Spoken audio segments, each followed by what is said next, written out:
When explaining the basic principles of flight, we consider air to be incompressible at speeds less than 4/10 of the speed of sound, or Mach 0.4.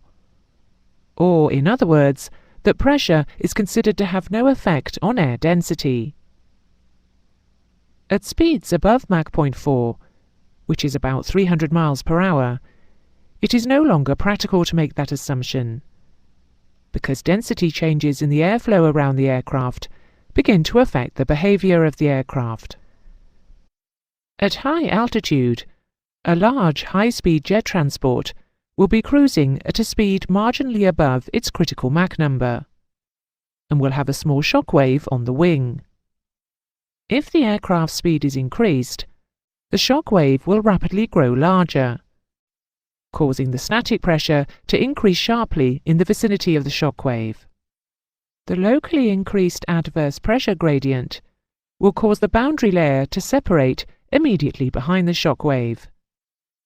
This is called a shock stall. The separated airflow will engulf the tailplane in a very turbulent wake, which will cause severe airframe buffeting, obviously an undesirable phenomenon.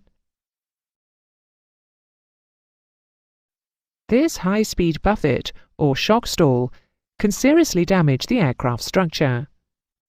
So an artificial warning device is installed to alert the flight deck crew if the aircraft exceeds its operational speed limit by even a small amount.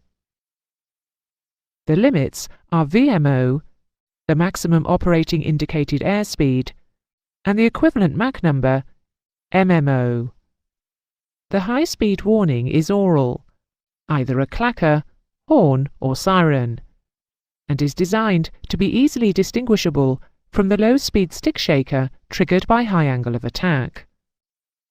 The warning will not be cancelled until the speed is reduced below the speed at which it is triggered. You have learned that approaching the critical angle of attack can cause airframe buffeting, low-speed buffet.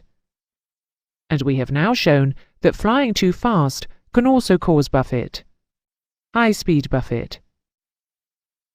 Any airframe buffet is undesirable, and, if allowed to become prolonged, can lead to structural damage, as well as upsetting the passengers.